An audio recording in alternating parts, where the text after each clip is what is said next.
Shalom semua. Hari ini saya mau membaca Amsal 1 ayat 1 sampai 7. Amsal Salomo bin Daud, Raja Israel. Untuk mengetahui hikmat dan didikan, untuk mengerti kata-kata yang bermakna, untuk menerima didikan yang menjadikan pandai, serta kebenaran, keadilan, dan kejujuran, untuk memberikan kecerdasan kepada orang yang tak berpengalaman, dan pengetahuan serta kebijaksanaan kepada orang muda. Baiklah orang bijak mendengar dan menambah ilmu, dan baiklah orang yang berpengertian memperoleh bahan pertimbangan. Untuk mengerti amsal dan ibarat, perkataan dan teka-teki orang bijak. Takut akan Tuhan adalah permulaan pengetahuan, tetapi orang bodoh menghina hikmat dan didikan. Amin. Shalom, selamat petang untuk semua jemaat Tuhan yang terkasih. Salam Kristus dan salam bertemu kembali dalam ibadah raya pada petang Sabtu ini. Walau apapun keadaan di luar sana, sungguh pun keadaan menjadi sukar dan mencabar kembali bagi setiap kita. Namun kita tetap bersyukur dan berterima kasih kepada Tuhan. Sesungguhnya Dia yang memampukan kita dapat bergabung dan beribadah lewat secara online ini. Minggu lalu kita ada mendengar perkongsian dari Pastor Joseph, di mana dia berkongsikan di bawah tema kedatangan Tuhan Yesus. Beliau memberi kita 3 poin untuk direnungkan, yaitu pertama, keselamatan adalah untuk semua manusia. Kedua, panggilan syurgawi. Dan yang ketiga, penghakiman ke atas semua manusia. Bersesuaian dengan perkongsian beliau ini, saya ingin mengambil kesempatan ini untuk memperdalami poin ketiganya, yaitu penghakiman ke atas semua manusia. Bapak, Ibu, serta teman-teman yang terkasih, mari kita sama-sama melihat firman Tuhan yang ingin saya perkongsikan kepada kita pada petang ini. Mari kita buka di Alkitab masing-masing pada teks surat 2 Petrus pasal 2 ayat keempat hingga ke-10. 2 Petrus pasal kedua ayat keempat hingga ke-10. Saya akan membacakannya. Sebab jikalau Allah tidak menyayangkan malaikat-malaikat yang berbuat dosa, tetapi melemparkan mereka ke dalam neraka, dan dengan demikian menyerahkannya ke dalam gua-gua gelap untuk menyimpan mereka sampai ke hari penghakiman. Dan jikalau Allah tidak menyayangkan dunia purba, tetapi hanya menyelamatkan Nuh, pemberita kebenaran itu, dengan 7 orang lain, ketika ia mendatangkan air bah atas dunia orang-orang fasik. Dan jikalau Allah membinasakan kota Sodom dan Gomora dengan api, dan dengan demikian memusnahkannya dan menjadikannya suatu peringatan untuk mereka yang hidup fasik di masa-masa kemudian. Tetapi ia menyelamatkan Lot, orang yang benar, yang terus-menerus menderita oleh cara hidup orang-orang yang tak mengenal hukum dan yang hanya mengikuti hawa nafsu mereka saja. Sebab orang-orang benar ini tinggal di tengah-tengah mereka, dan setiap hari melihat dan mendengar perbuatan-perbuatan mereka yang jahat itu, sehingga jiwanya yang benar itu terseksa. Maka nyata bahwa Tuhan tahu menyelamatkan orang-orang saleh dari percobaan dan tahu menyimpan orang-orang jahat untuk disiksa pada hari penghakiman. Terutama mereka yang menuruti hawa nafsunya karena ingin mencemarkan diri dan yang menghina pemerintahan Allah. Mereka begitu berani dan angkuh sehingga tidak segan-segan menghujat kemuliaan. Demikian firman Tuhan. Mari kita serahkan masa ini kepada Tuhan. Mari kita bersatu dalam doa. Bapa kami yang di syurga, kami yang bersyukur dan berterima kasih kepada Engkau, yang Tuhan, buat kemurahan serta kebaikan Engkau, seperti mana Engkau berfirman, apa yang tidak mungkin bagi manusia, mungkin bagi Allah. Di mana Engkau memampukan kami datang beribadah dalam roh, sungguh pun tubuh kami berada di berlainan tempat. Biar dimanapun kami berada, baik di rumah, baik di tempat pekerjaan, baik di dalam perjalanan, baik di mana tempat sekalipun, selagi kami mengikuti ibadah online ini, kami mohon akan hadirat Engkau bersama-sama kami. Tuntuni kami dalam ibadah kami di petang ini ya Tuhan.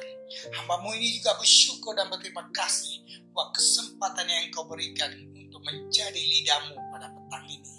Kiranya Engkau berkenan akan ucapan mulut serta renungan hati hamba-Mu ini. Tuntuni dan pimpinilah hamba-Mu ini ya Tuhan. Kami menyerahkan ke seluruh ibadah kami ke dalam tangan Engkau. Sertailah kami ya Tuhan. Dalam nama Yesus Kristus kami berdoa dan berucap syukur. Amin. Tema perkongsian saya pada petang ini adalah penghakiman Tuhan itu nyata. Sebagai pengalaman, ada sebilangan orang melihat dua Tuhan dinyatakan dalam Alkitab. Dalam perjanjian lama, mereka melihat Tuhan yang penghakimannya menghujani kehancuran ke atas orang-orang yang melanggarnya, menyinggungnya, maupun mencemarinya. Dalam perjanjian baru pula, mereka melihat Tuhan yang kasih, yang dinyatakan dalam Yesus Kristus, yang tidak mengetahui penghakiman. Sebab Allah mengutus anaknya ke dalam dunia bukan untuk menghakimi dunia, melainkan untuk menyelamatkannya oleh Dia. Yohanes pasal 3 ayat ke-17.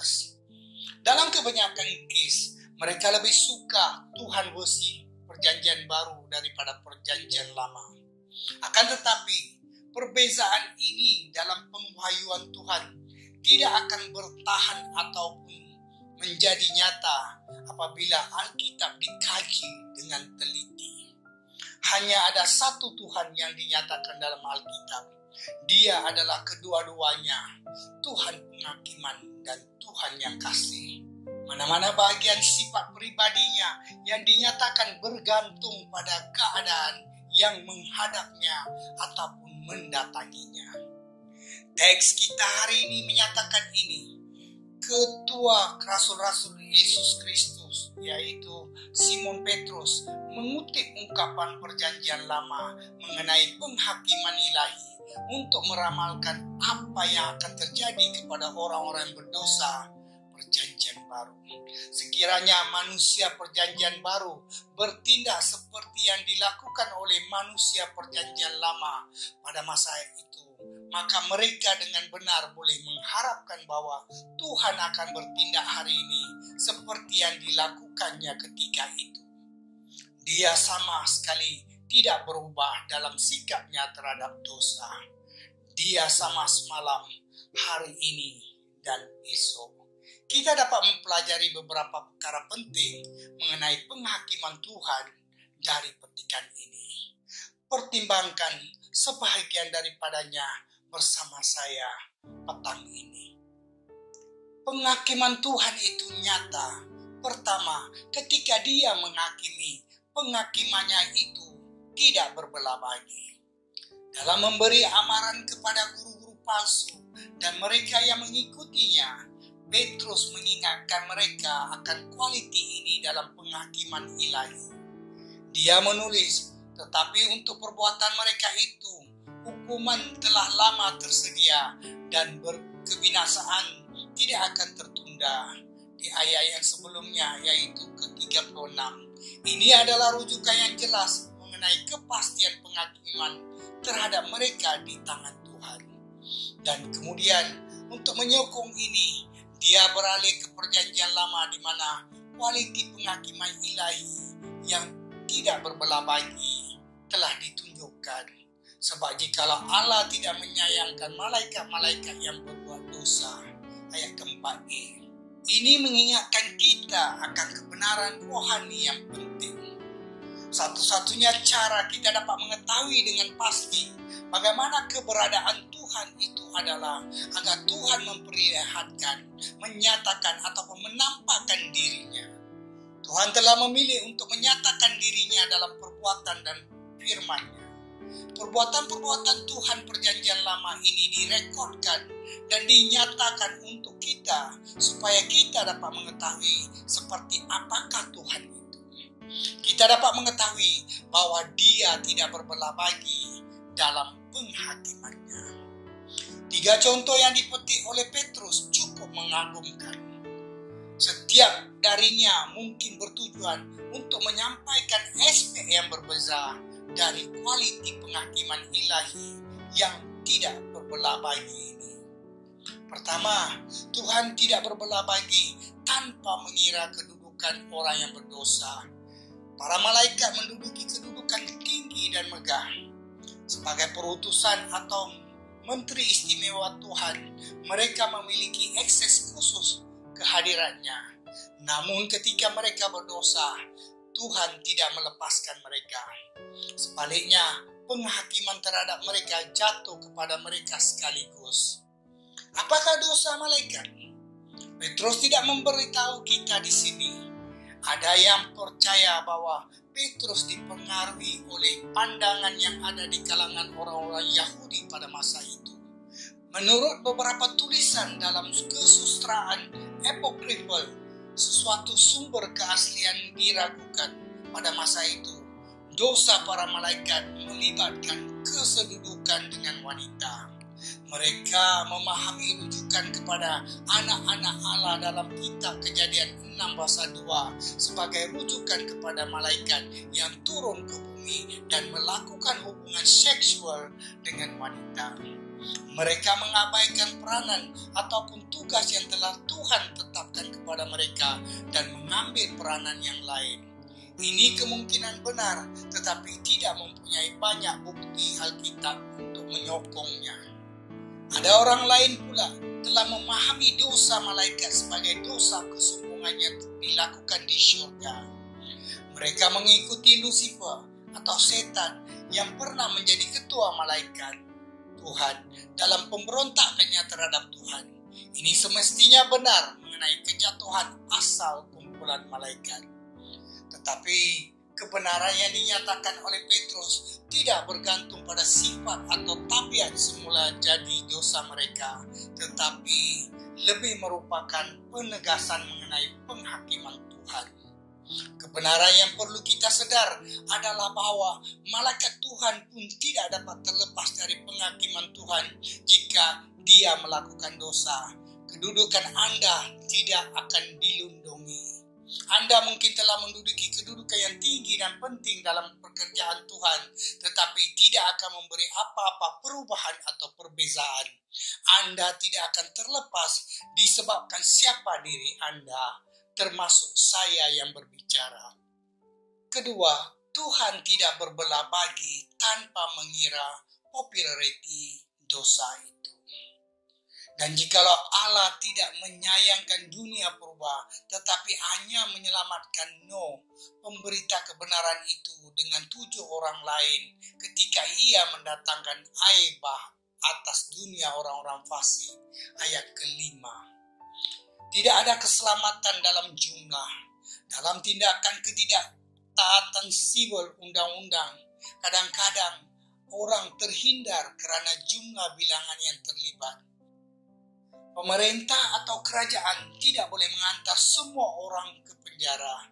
Misalnya dalam permasalahan immigration. Ini juga digunakan untuk menghancurkan komitmen negara ini terhadap larangan alkohol dan digunakan pada zaman kita untuk mengubahkan undang-undang dadah di negara ini.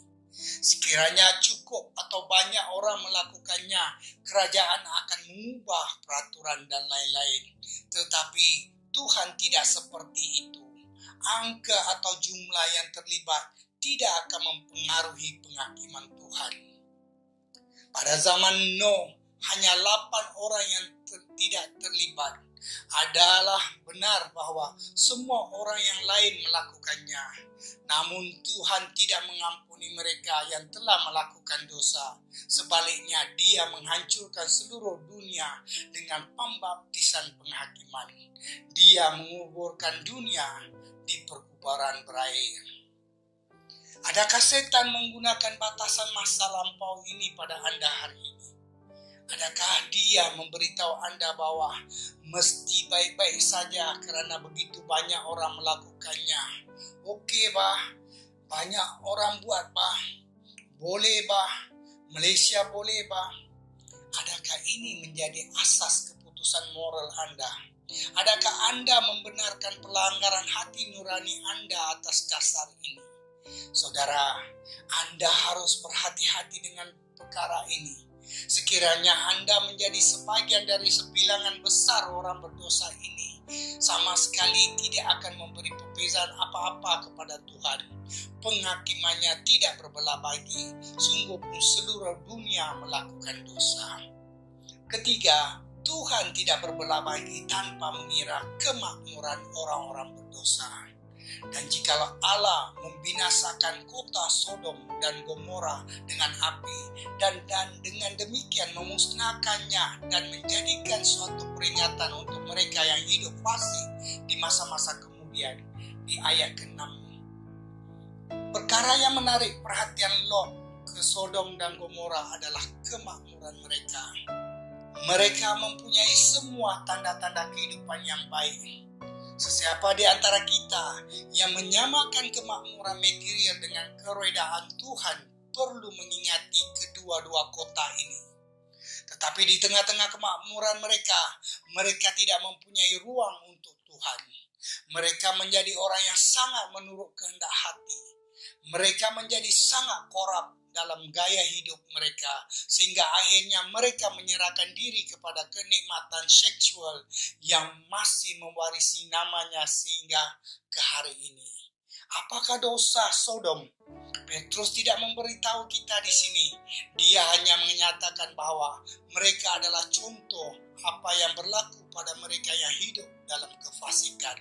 Ini bermaksud bahwa mereka tidak mempunyai ruang atau rasa hormat kepada Tuhan dalam kehidupan mereka.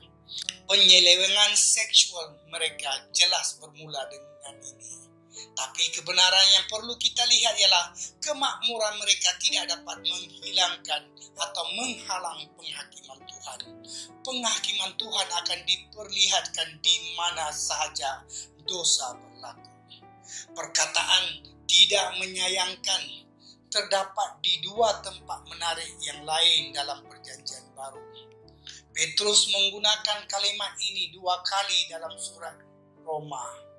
Dalam surat Roma pasal 8 ayat ke-32, dia menyatakan kepada kita bahwa Tuhanlah yang tidak menyayangkan anaknya sendiri, tetapi yang menyerahkannya bagi kita semua. Ketika dosa dunia diletakkan kepada Yesus anak Allah, penghakiman Tuhan jatuh ke atasnya. Sekiranya Tuhan tidak menyayangkan anaknya sendiri, Dia juga tidak akan menyayangkan Anda dan saya. Kemungkinan ada yang bertanya, bercanggah itu pastor, Allah itu kasih. Karena begitu besar kasih Allah akan dunia ini. Yohanes pasal 3 ayat ke-16. Dia menyelamatkan Anda supaya Anda menjadi serupa dengan anaknya. Dari segi karakteristik, apakah Anda mencerminkan karakteristik Yesus Kristus ini? Jawabannya menyusul dalam rujukan yang lain, yaitu dalam surat Roma pasal 11 ayat ke-21, di mana kita diberitahu bahwa Tuhan tidak menyayangkan cabang-cabang asli. Ketika umatnya sendiri menjadi orang-orang yang berdosa dan fasik, Dia tidak menyayangkan mereka. Saya ulangi, ketika umatnya sendiri menjadi orang-orang yang berdosa dan fasik, Dia tidak menyayangkan mereka. Ini termasuk Anda dan saya. Catatkan sekarang, ketika Tuhan menghakimi, penghakimannya tidak berbelah bagi. Anda dan saya tidak akan terlepas. Penghakiman Tuhan itu nyata. Kedua, ketika Dia menghakimi, penghakimannya itu progresif. Ini juga adalah petikan yang sangat berguna dalam mendapatkan pemahaman mengenai proses penghakiman ilahi. Ia lebih baik difahami sebagai proses dan bukannya sebagai tindakan terasing. Dalam setiap kes terdapat sekurang-kurangnya 3 langkah yang terlibat dalam proses penghakiman. Penghakiman Tuhan bermula dengan kehancuran fisikal. Saya tidak pasti apakah langkah yang terlibat dalam kes para malaikat, tetapi dengan jelas melibatkan kematian di bahagian dunia dan kota-kota Sodom dan Gomora. Ini kemungkinan melibatkan kehilangan kedudukan sekurang-kurangnya bagi pihak malaikat. Mereka dilemparkan ke dalam. Tetapi adalah kesalahan yang serius untuk menganggap bahwa kematian fisikal adalah akhir atau kesudahan penghakiman Tuhan. Ini merupakan hanya langkah pertama dalam proses yang sedang berjalan. Langkah kedua melibatkan pengurungan rohani. Mengenai para malaikat kita membaca, tetapi melemparkan mereka ke dalam neraka dan dengan demikian menyerahkannya ke dalam gua-gua yang gelap untuk menyimpan mereka sampai hari penghakiman. Di ayat ke-4b, perkataan yang diterjemahkan neraka dalam ayat ini adalah perkataan yang digunakan oleh orang Yunani dalam mitologi mereka. Ia digunakan untuk menggambarkan neraka yang paling dalam. Ini adalah neraka sebagai tempat penghukuman dan pengurungan. Ungkapan yang diterjemahkan gua-gua yang gelap ayat ke-4b mungkin lebih baik diterjemahkan lubang kegelapan. Dalam bahasa asli, perkataan silo berasal dari perkataan Yunani yang diterjemahkan sebagai lubang. Tetapi ini bukan permasalahan malaikat yang berdosa. Petrus menambahkan sambil meringkaskan petikan ini, maka nyata bahwa Tuhan tahu menyelamatkan orang-orang saleh dari percobaan dan tahu menyimpan orang-orang jahat untuk diseksa pada hari penghakiman. Ayat ke-9. Orang-orang yang tidak beriman yang mati mendapati diri mereka disimpan di tempat terkurung, di mana mereka kini mengalami pengalaman penghakiman yang mengerikan, menunggu hari penghakiman terakhir. Orang-orang fasik tidak akan hanya menunggu sehingga penghakiman terakhir untuk mula menerima pembalasan atau perbuatan mereka. Mereka mula menerimanya dari sekarang. Tetapi keseluruhan proses ini akan dimuncakkan pada hari penghakiman yang mengerikan, di mana orang-orang fasik yang mati akan berdiri di hadapan Tuhan untuk memberi penjelasan mengenai kehidupan mereka. Pada hari itu, Tuhan akan mempunyai di hadapannya catatan lengkap tentang setiap perbuatan jahat dan perkataan yang datang dari kehidupan mereka. Dia juga akan mempunyai catatan lengkap tentang apa yang mempengaruhi kehidupan mereka sehingga menghasilkan kejahatan. Di depan mata alam semesta yang tertanya-tanya, mereka akan mendengar Dia berkata, "Aku tidak pernah mengenal kamu, nyalah daripadaku, kamu sekian berbuat kejahatan." Injil Matius pasal ke-7 ayat ke-23. Masing-masing akan dilemparkan ke dalam lautan api terakhir, lubang tanpa dasar, untuk menghabiskan kekekalannya dengan setan dan pengikutnya, menerima selama-lamanya upah atas dosa-dosa mereka.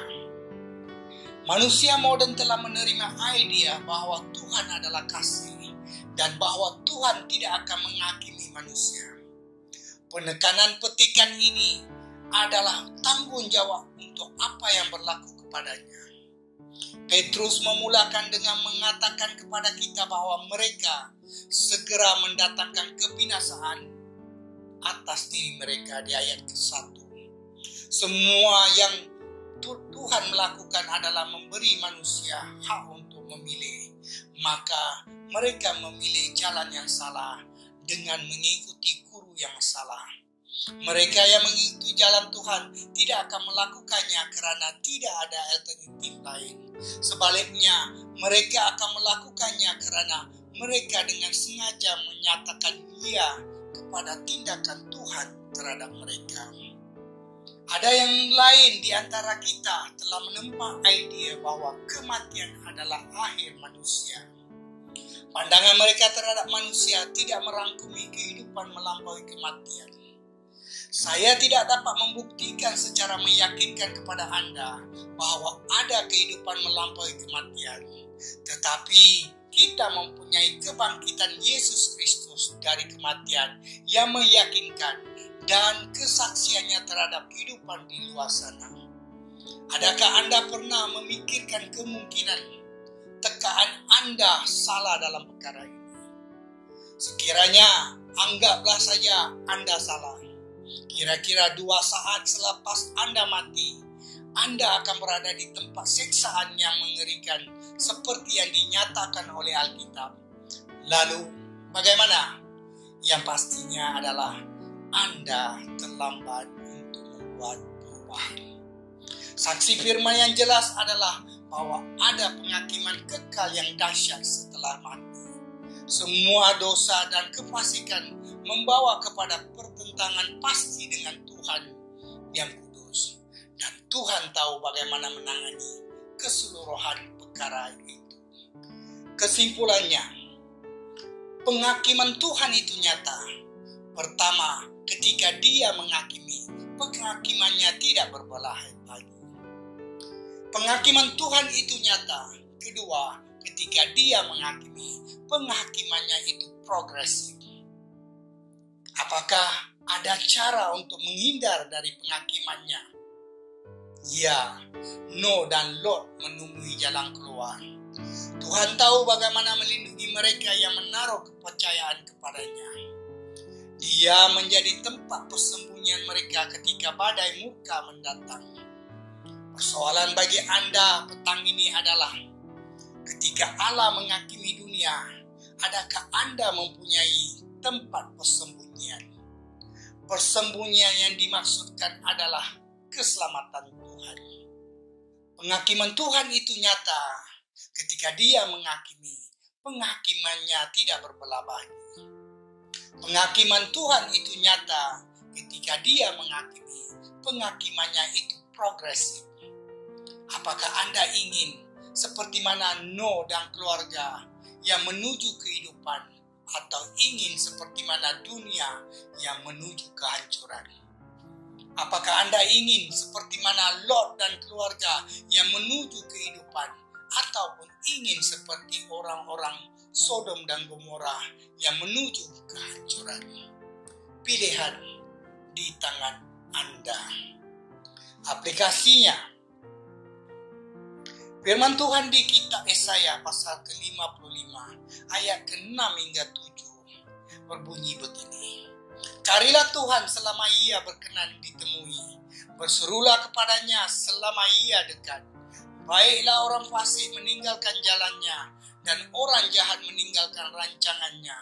Baiklah ia kembali kepada Tuhan, maka Dia akan mengasihaninya, dan kepada Allah kita, sebab Ia memberi pengampunan dengan limpahnya.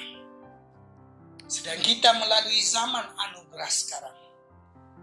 Tuhan dalam kasih dan belas kasihannya yang luar biasa ingin menyelamatkan Anda dari kehancuran yang datang dari hidup menurut nafsu Anda.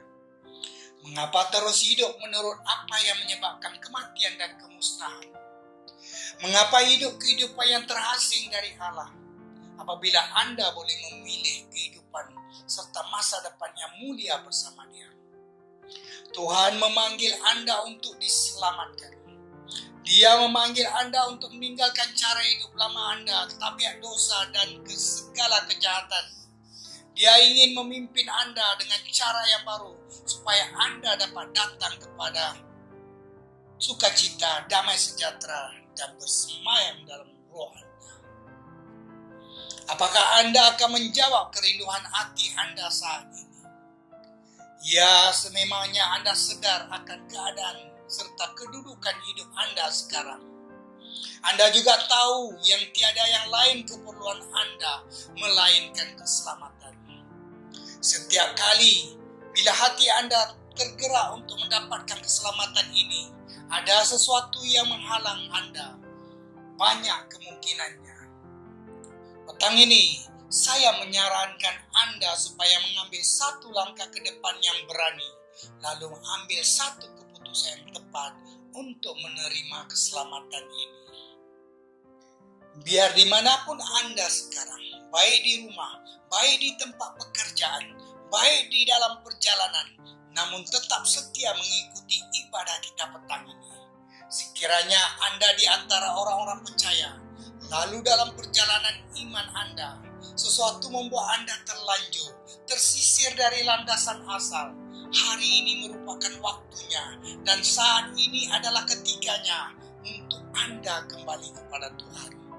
Tuhan menanti untuk menyambut Anda.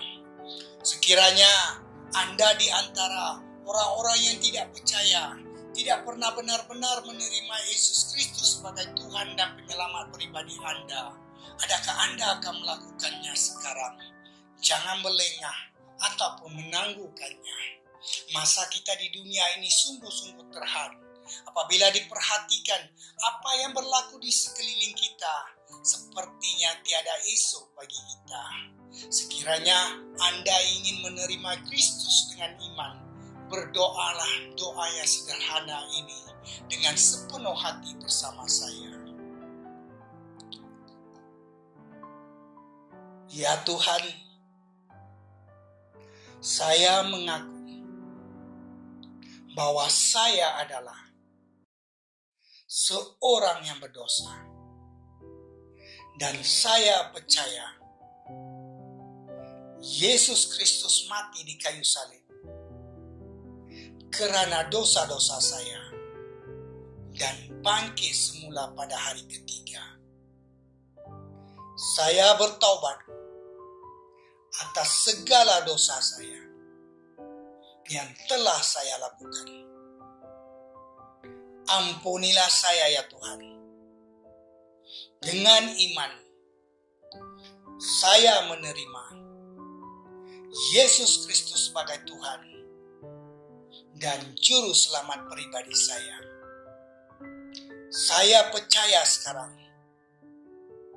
bahwa Tuhan Yesus adalah penyelamat pribadi saya, dan bahwa semua dosa saya telah diampuni melalui darah suci-Nya. Saya bersyukur dan berterima kasih kepada Engkau ya Tuhan, kerana menyelamatkan saya. Dalam nama Yesus Kristus, saya berdoa. Amin. Sekiranya Anda mengikuti doa saya itu tadi, sesungguhnya Tuhan mendengar Anda dan menyelamatkan Anda. Saya secara pribadi ingin mengalukan kedatangan Anda ke dalam keluarga Tuhan. Tanya, kira Tuhan memberkati Anda. Sila hubungi pastor atau staf gereja dan kongsikan kepada mereka tentang pengalaman penyelamatan Anda, agar mereka dapat bersukacita dengan Anda dan melayani Anda. Mari kita bersatu dalam doa. Allah Bapa kami yang di syurga, terpujilah dan dimuliakanlah nama-Mu di bumi dan di syurga. Kami amat bersyukur dan berterima kasih buat sabda-Mu yang Engkau berbicara lewat perkongsian hamba-Mu ini. Kami dapat tahu petang ini yang penghakiman Engkau adalah nyata, di mana ketika Engkau menghakimi, penghakiman Engkau tidak berbelah bagi. Di mana ketika Engkau menghakimi, penghakiman Engkau itu progres. Bapa, seperti mana Engkau berbicara di kitab Yesaya pasal 55 ayat ke-6 hingga ke-7. Carilah Tuhan selama ia berkenan ditemui. Berserulah kepada selamanya dia dekat. Baik orang fasik meninggalkan jalannya, dan orang jahat meninggalkan rancangannya. Baik ia kembali kepada Tuhan, maka dia akan mengasihaninya. Dan kepada Allah kita, sebab ia memberi pengampunan dengan limpahnya. Bapa, petang ini kami para jemaat dari gerejamu di New Life Restoration Center Shah Alam dengan penuh kerendahan hati datang menghadap takhtamu lalu bersujud di kakimu. Kami mengaku akan semua kesalahan dan dosa kami. Kami mengaku akan semua ketidaksetiaan kami. Kami mengaku akan semua ketidaktaatan kami. Kami mengaku akan semua ketidakadilan kami. Dan kami juga mengaku akan semua dosa-dosa tersembunyi kami. Kami meletakkannya di kaki Engkau dan menyerahkan diri kami kepada Engkau sepenuhnya. Lalu berserah sepenuhnya pada Engkau ya Tuhan kami. Kami berseru lalu memohon akan kemahapan dari Engkau. Ampunilah kami ya Tuhan. Jamalah kami ya Tuhan dengan api kemurnian Engkau. Lalu bersihkan serta sucikan setiap kami dengan kuasa darah Yesus Kristus.